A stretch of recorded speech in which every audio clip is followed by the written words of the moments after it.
नमस्कार मित्रों, गोष्ठी विद डॉक्टर अतुल में रचनाकार से मिलिए कार्यक्रम के अंतर्गत आज हम जिस व्यंग्यकार को यहाँ पर प्रस्तुत करने जा रहे हैं वे हैं विजय श्रीवास्तव।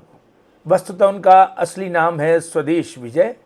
15 अगस्त को उनका जन्म हुआ, इसलिए माता पिता ने उनका नाम रखा स्वदेश विजय। लेकिन उन्होंने बाद में विजय को अपना तखल्लुस बनाया और लेखन शुरू किया। बीएससी एग्रीकल्चर, एमए हिंदी, समाजशास्त्र, अर्थशास्त्र में करने के अलावा पर्यावरण प्रबंधन और कृषि व्यवसाय में उन्होंने पीजी डिप्लोमा भी किया और रेडियो, दूरदर्शन, सेटकॉम आदि के लिए एंकरिंग करी। एक अच्छे एंकर के रूप में उनको जाना जाता है। पिछले 25 वर्षों से लगातार कृषि और दूसरे कार्यक्रमों को वे उसके संचालक के रूप में जाने जाते हैं। उनके व्यंग्य की खासियत यह है कि वे आमतौर पे विषयों को बड़ा तोड़ मरोड़ कर और बड़े मूड में आते हैं तब लिखते हैं। यह अलग बात है कि उनके मूड में उनका मूड कब आता है। इसके अलावा वे एक बहुत ही शांत मधुर स्वभाव के व्यक्ति हैं और उन्होंने अपने समय के व्यंग्यकारों को बहुत गहराई से पढ़ा है। व्यंग्य की आलोचना में अगर वे काम करते तो निश्चित रूप से बहुत दूर और बड़ी लंबी लकीर खींच सकते थे। लेकिन शरद जोशी, ज्ञान चतुर्वेदी, कैलाश मंडलेकर, निर्मल गुप्त और अनुज खरे आदि व्यंग्यकारों से वे गहरे प्रभावित हैं।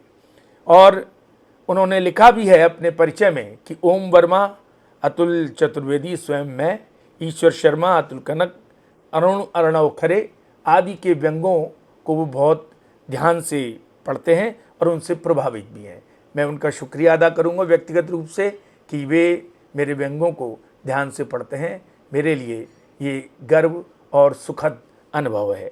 इसके अलावा उनका एक पहले व्यंग संग्रह आ चुका है, कुछ तो लोग कहेंगे, और यहाँ पर ये एक दूसरा व्यंग संग्रह इतनी सी बात आपके सम्मुख है।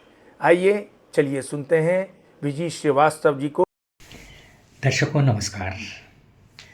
अगर आप सच्चे भारतीय गृहस्थ हैं तो आपने कभी ना कभी और कई बार बिल्ली द्वारा गंदी की गई चादर को अवश्य धोया होगा। मेरी आज की ये रचना एक मनोरंजक रचना है और इसका शीर्षक है बिल्ली की शिट्टी, न लीपने की न पोतने की। सुबह सुबह पत्नी की चीख की आवाज़ सुनकर मैं दौड़ता हुआ शयन कक्ष में घुसा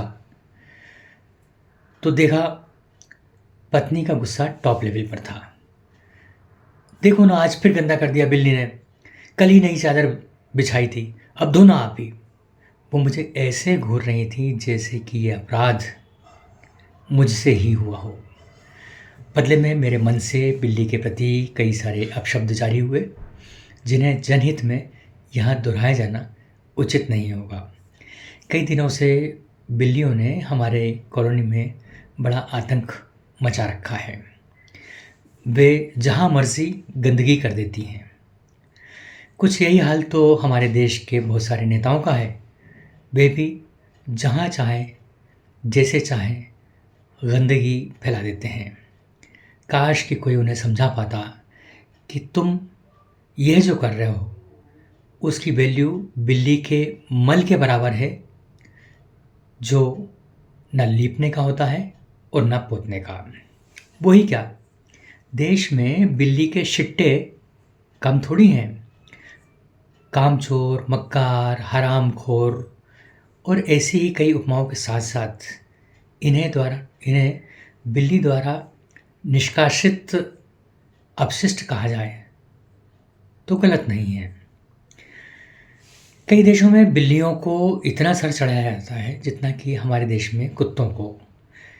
इसीलिए हमारे देश में कुत्तों की पूंछ बिल्लियों से ज़्यादा है। हो सकता है कि इसी उपेक्षा का बदला लेने के लिए बिल्ली हर कहीं गंदगी फैलाती रहती हैं और ये कुकृत्य करती हैं। कुत्ते और बिल्लियों की जब बात की जाए तो ऐसा लगता है कि सारे मर्द कुत्ते हैं और सारी बिल्लियाँ उनकी जनाना। कुत्तियों ने तो फिर भी अपनी लैंगिक पहचान अलग स्थापित की हुई है, जबकि मर्दाना बिल्लियों को लोग बिल्ली ही कहते हैं। बचपन की बात और है, जब मम्मी पापा लोग म्याऊं म्याऊं बोलकर बच्चों को डराते थे और कहते थे बेटा सो जा, नहीं तो बिल्ला आ जाएगा। आजकल मम्मी पापा से लेकर बड़ों की नींद भी मोबाइल के हवाले है, लेकिन वो उस झूठे बिल्ले की तरह नहीं आती। मोबाइल पर जाने क्या क्या आता रहता है सिवाय नींद के। इसलिए बच्चों को डराने के लिए अब बिल्ले और बिल्लियों का क्रेज़ ख़त्म होता जा रहा है। आज के बच्चे तो वैसे भी बड़े बहादुर होते हैं, वो अपने बाप सहित किसी के बाप से नहीं डरते। थोड़ा बहुत डर उन्हें अपने गर्ल या बॉयफ्रेंड्स का ज़रूर होता है। किसी ज़माने में वो अपने स्कूल के शिक्षकों से डरते थे, लेकिन अब तो शिक्षक ही उनसे डरते हैं। नई पीढ़ी की निडरता सबको डराती है। हमारे ज़माने में लोग पिता की आंख तक से डरते थे। ये डर पिता की आंखें हमेशा के लिए मुंद जाने तक बना रहता। पिता की इच्छा भी जब जागृत होती तो वे आधी रात को भी उठकर गाली बकने लगते थे।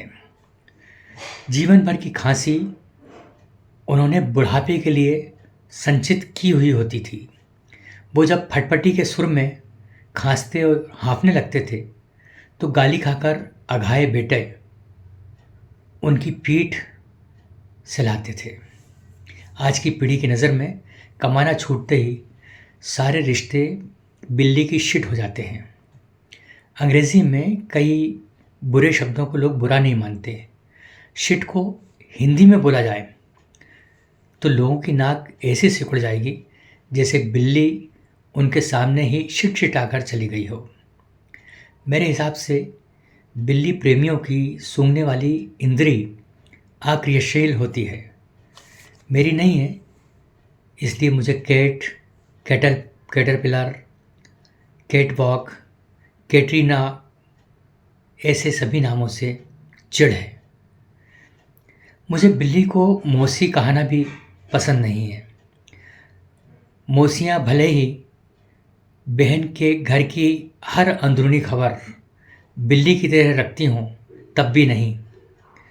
बिल्लियों की चालाकी ही उनका सबसे बड़ा गुण होता है।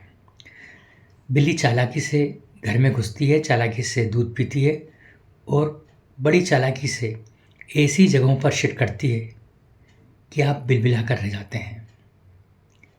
मोहल्ले में बिल्लियों की आबादी बहुत तेज़ी से बढ़ रही है। मैं समझता था कि बिल्लियाँ रात को लड़ती भर हैं, पर उनका भी बर्थ रेट हमारी ही तरह झगड़े के बाद होने वाली सुलह के कारण ज़्यादा है। कहते हैं बिल्लियाँ अपने बच्चों को लेकर साथ घर घूमती हैं। हम लोगों को भी मामा के घर खूब ले जाती थी। पहले मामा भी 7-8 से कम कहाँ होते थे। अब के मामा केवल राखी पर ही बहन के घर प्रकट होते हैं, पहले दूज पर भी आ जाते थे। अब स्टेटस के साथ लगता है किराया भी काफ़ी बढ़ गया है।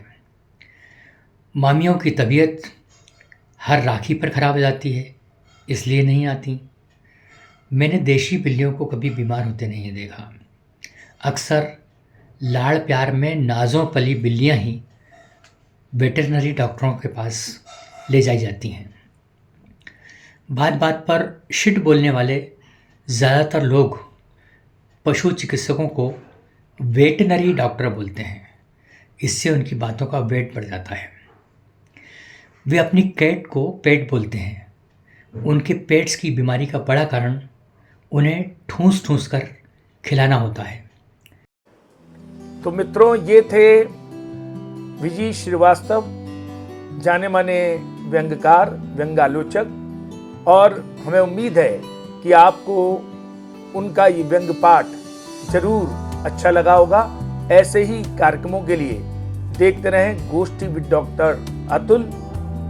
मेरी गुजारिश है कि आप सभी लोग वीडियो को लाइक करें, चैनल को सब्सक्राइब करें और शेयर करें मित्रों के बीच में। नमस्कार।